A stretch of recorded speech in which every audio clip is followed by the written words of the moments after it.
बात में संवैधानिक संकट की बात जो कही जा रही है बार बार भारतीय जनता पार्टी द्वारा, एलजी साहब द्वारा, इससे साफ संकेत होते हैं कि भारतीय जनता पार्टी जो दिल्ली में कभी चुनाव नहीं जीत पाई, उन्हें मालूम है कि आज भी अगर दिल्ली में चुनाव हो जाए तो अरविंद केजरीवाल फिर से चुनाव जीत जाएंगे।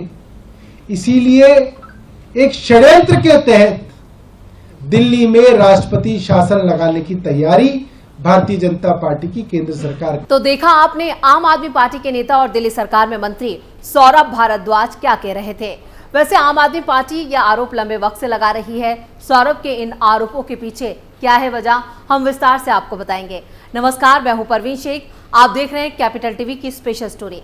21 मार्च से दिल्ली के मुखिया अरविंद केजरीवाल जेल में हैं।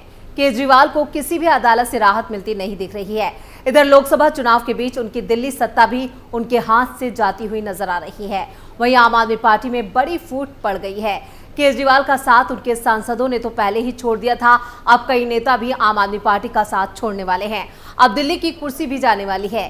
केजरीवाल लंबे वक्त से कह रहे हैं कि वो इस्तीफा नहीं देंगे, लेकिन ऐसा अब मुमकिन नहीं है। उन्हें इस्तीफा देना होगा। इस्तीफे को लेकर बीजेपी लगातार आपके खिलाफ विरोध प्रदर्शन कर रही है। बीजेपी ने अपने इरादे साफ कर दिए हैं कि वो जेल से सरकार नहीं चलने देंगे। इसके बाद आम आदमी पार्टी के नेता बौखला गए हैं और लगातार मोदी सरकार और बीजेपी पर गंभीर आरोप लगा रहे हैं। आपका कहना है कि बीजेपी उनकी दिल्ली की सरकार गिराना चाहती है। सौरभ के अलावा यही बात आतिशी मारलेना ने भी कही है। आतिशी ने मीडिया से कहा, अरविंद केजरीवाल की सरकार के खिलाफ एक बहुत बड़ा राजनीतिक षड्यंत्र प्लान किया जा रहा है। हमें विश्वसनीय सूत्रों से पता चला है कि आने वाले कुछ दिनों में केंद्र सरकार, भारतीय जनता पार्टी शासित केंद्र सरकार दिल्ली में राष्ट्रपति शासन लगाने वाली है। इसके कई संकेत पिछले कुछ दिनों से दिख रहे हैं। हम पिछले कई दिनों से देख रहे हैं कि दिल्ली में किसी भी अफसर की पोस्टिंग नहीं हो रही है। जो आईएएस अफसर हैं उनकी पोस्टिंग एमएचए द्वारा कंट्रोल्ड होती है, लेकिन पिछले कई महीनों से किसी भी सीनियर आईएएस अफसर की पोस्टिंग दिल्ली में नहीं हुई। तो केजरीवाल की गिरफ्तारी के बाद से ही यह सवाल उठ रहा है कि अब दिल्ली सरकार कैसे चलेगी। सवाल उठ रहा है, क्या दिल्ली में राष्ट्रपति शासन लगाया जाएगा। सामने आई जानकारी के मुताबिक दिल्ली के उपराज्यपाल वीके सक्सेना ने केंद्रीय गृह मंत्रालय को एक खत लिखकर दिल्ली सरकार की शिकायत की है। उन्होंने गृह मंत्रालय को दिल्ली के ताजा हालात की जानकारी दी। उपराज्यपाल के इस खत के बाद आम आदमी पार्टी की परेशानियां बढ़ चुकी हैं। उनके इस खत के बाद दिल्ली में राष्ट्रपति शासन लगाए जाने की अटकलें तेज हो गई हैं। सोमवार यानी 8 अप्रैल को दिल्ली विधानसभा में आम आदमी पार्टी के एक विधायक ने दावा किया है कि बीजेपी आपको डराने के लिए दिल्ली में राष्ट्रपति शासन लगाए जाने की अफवाह फैला रही है। दिल्ली के उपराज्यपाल वीके सक्सेना ने केंद्रीय गृह सचिव को लिखे अपने खत में कहा कि दिल्ली सरकार के मंत्री उनके साथ बैठक करने से इनकार कर चुके हैं। उन्होंने शिकायत की है कि दिल्ली सरकार के मंत्री सार्वजनिक महत्व के मुद्दों पर भी चर्चा करने की बजाय उनकी अनदेखी कर रहे हैं। इस पत्र में कहा गया कि उपराज्यपाल ने दिल्ली के सीएम अरविंद केजरीवाल की गिरफ्तारी और उसके बाद के जो घटनाक्रम हुआ है उसको देखते हुए दिल्ली सरकार के प्रमुख मंत्रियों की बैठक बुलाने का फैसला लिया था और उस मीटिंग में राज्यपाल ने 29 मार्च और 2 अप्रैल को मंत्रियों के साथ बैठक करने की बात की थी, लेकिन मंत्रियों ने बैठक में हिस्सा लेने से इनकार कर दिया था। इस पत्र में कहा गया कि एलजी ने इन मीटिंग्स में हिस्सा लेने के लिए संबंधित मंत्रियों को भी जानकारी दी थी, लेकिन उन सभी मंत्रियों ने ईमेल भेजकर कहा आदर्श आचार संहिता लागू होने की वजह से वो इस बैठक में शामिल नहीं हो सकते। उपराज्यपाल के प्रधान सचिव ने इस पत्र में कहा है कि उपराज्यपाल का मानना है कि सीएम केजरीवाल की गिरफ्तारी के बाद इस तरह की मीटिंग जरूरी है ताकि सीएम की गिरफ्तारी की वजह से शासन के नियमित कामकाज में कोई बाधा ना आए। राजनीतिक विश्लेषकों का मानना है कि दिल्ली में राष्ट्रपति शासन लगाए जाने की अभी फिलहाल कोई संभावना नहीं है, हालांकि भविष्य में कुछ भी हो सकता है। उनका मानना है कि राष्ट्रपति शासन लगने से बीजेपी को आगामी विधानसभा चुनाव में फायदा होने की बजाय नुकसान हो सकता है। ऐसे में बीजेपी हर कदम फूंक कर रखना चाहती है और दिल्ली में राष्ट्रपति शासन लगाए जाने की संभावना से जुड़ी बात सिर्फ अटकलबाजी है। वहीं कई आम आदमी पार्टी के नेता आरोप लगा रहे हैं कि बीजेपी दिल्ली में राष्ट्रपति शासन लगाने की भूमिका निभा रही है। बीजेपी सिर्फ इस आधार पर राष्ट्रपति शासन लगवा सकती है कि दिल्ली में सीएम के जेल जाने के बाद से सरकार ठीक से काम नहीं कर रही है। हालांकि अभी इस पर कानूनी तौर पर स्पष्टता नहीं है कि कोई सीएम जेल से सरकार चला सकता है या नहीं। ऐसे में आने वाले कुछ दिनों में यह साफ होगा कि दिल्ली की राजनीति क्या करवट लेती है। दिल्ली के एलजी वीके सक्सेना ने 27 मार्च को कहा था कि सीएम अरविंद केजरीवाल जेल से सरकार नहीं चला सकते।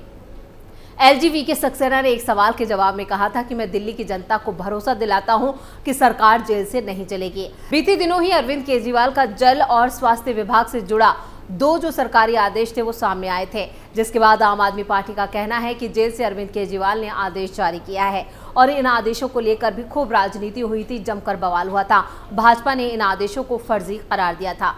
कानून के जानकारों का भी कहना है कि ईडी की हिरासत में केजरीवाल को किसी फाइल पर साइन करने की इजाजत नहीं होगी। ऐसे में सवाल उठ रहा है, क्या केजरीवाल जेल से ही सरकार चलाएंगे?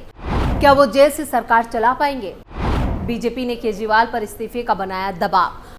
क्या सुनीता केजरीवाल बनेंगी अगली मुख्यमंत्री? तो दिल्ली के एलजी के बयान के बाद से ही ये मतलब निकाला जा रहा था कि केजरीवाल के जेल से सरकार चलाने के मामले में विवाद और बढ़ सकता है। कई राजनीतिक विश्लेषक आशंका जता रहे हैं कि अगर केजरीवाल ने इस्तीफा नहीं दिया तो दिल्ली सरकार को बर्खास्त किया जा सकता है। अगर ऐसा होता है तो आम आदमी पार्टी और बीजेपी में टकराव और बढ़ सकता है। पिछले महीने ही दिल्ली में बीजेपी के कार्यकर्ता सीएम अरविंद केजरीवाल के इस्तीफे की मांग को लेकर सड़क पर उतर चुके हैं और कई विरोध प्रदर्शन कर चुके हैं। बीजेपी कार्यकर्ताओं ने दिल्ली में इसको लेकर काफी उग्र प्रदर्शन किया था। देश में आज तक कभी ऐसा नहीं हुआ है कि कोई सीएम जेल से सरकार चलाए। पिछले दिनों जब ईडी ने झारखंड के सीएम हेमंत सोरेन को गिरफ्तार किया था, तब उन्होंने तुरंत उसी वक्त राजभवन जाकर इस्तीफा दे दिया था। वहीं आम आदमी पार्टी और अरविंद केजरीवाल कह रहे हैं कि किसी कानून में ये नहीं लिखा है कि एक सीएम जेल से सरकार नहीं चला सकता है, इसलिए वो इस्तीफा नहीं देंगे और जेल से ही दिल्ली की सरकार चलाएंगे। वहीं कानूनों के जानकारों का कहना है कि जेल से सरकार चलाने में व्यवहारिक समस्याएं या परेशानियां ज्यादा हैं। अगर एलजी चाहे तो शायद ये सरकार चला भी सकते थे, लेकिन एलजी की सहमति नहीं मिलने के बाद केजरीवाल के लिए जेल से दिल्ली की सरकार चलाना मुमकिन नहीं है। और इधर आप नेता भी बीजेपी को घेरने में लगे हैं। सौरभ भारद्वाज ने कहा की थी 13 से 14 तक जब हमारी कुछ दिनों की सरकार चली तो पूरे 2014 इन्होंने राष्ट्रपति शासन लगा के रखा और कोर्ट में जाके हमने सुप्रीम कोर्ट हम जब गए तो फरवरी 2015 में दिल्ली के अंदर चुनाव हुए और फरवरी 2015 में दिल्ली के चुनाव में दिल्ली की जनता ने भारतीय जनता पार्टी के राष्ट्रपति शासन से दुखी होके त्रस्त होके दिल्ली की जनता ने आम आदमी पार्टी को 70 में से तो तिहाड़ जेल में बंद केजरीवाल ईडी के साथ साथ अब सेंट्रल ब्यूरो ऑफ इन्वेस्टिगेशन यानी सीबीआई की रडार पर भी आ चुके हैं। अरविंद केजरीवाल के खिलाफ सीबीआई के पास सबूत हैं और उसका खुलासा खुद सीबीआई ने किया। बीआरएस नेता के कविता की रिमांड के लिए 12 अप्रैल को जब सीबीआई कोर्ट पहुंची थी तो उन्होंने अरविंद केजरीवाल के खिलाफ भी काफी सबूत होने की बात कही। कोर्ट में अरविंद केजरीवाल का नाम लेते हुए एजेंसी ने कहा कि उनके पास सह आरोपियों के बयान के साथ व्हाट्सएप चैट भी है। शराब नीति घोटाले में कविता की गिरफ्तारी के बाद सीबीआई ने 12 अप्रैल को उन्हें राज एवेन्यू कोर्ट में पेश किया। जांच एजेंसी ने कोर्ट में के कविता की 5 दिन की रिमांड मांगी थी, लेकिन कोर्ट ने 3 दिन की रिमांड दी है। और इधर सीबीआई के वकील ने कोर्ट में सुनवाई के दौरान दिल्ली के मुख्यमंत्री अरविंद केजरीवाल का नाम लेते हुए कहा कि साउथ ग्रुप के एक शराब कारोबारी ने अरविंद केजरीवाल से मुलाकात की और दिल्ली में अपने कारोबार के लिए मदद मांगी। केजरीवाल ने उन्हें मदद का भरोसा दिया और हमारे पास ये पुख्ता सबूत हैं।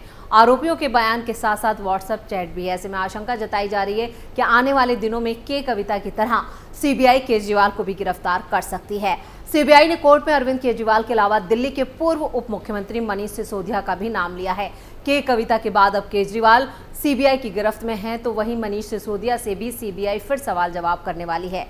स्पेशल स्टोरी में इतना ही। वीडियो को लाइक करें, शेयर करें और कैपिटल टीवी को अगर सब्सक्राइब नहीं किया है तो जल्दी से सब्सक्राइब कर लें। नमस्कार।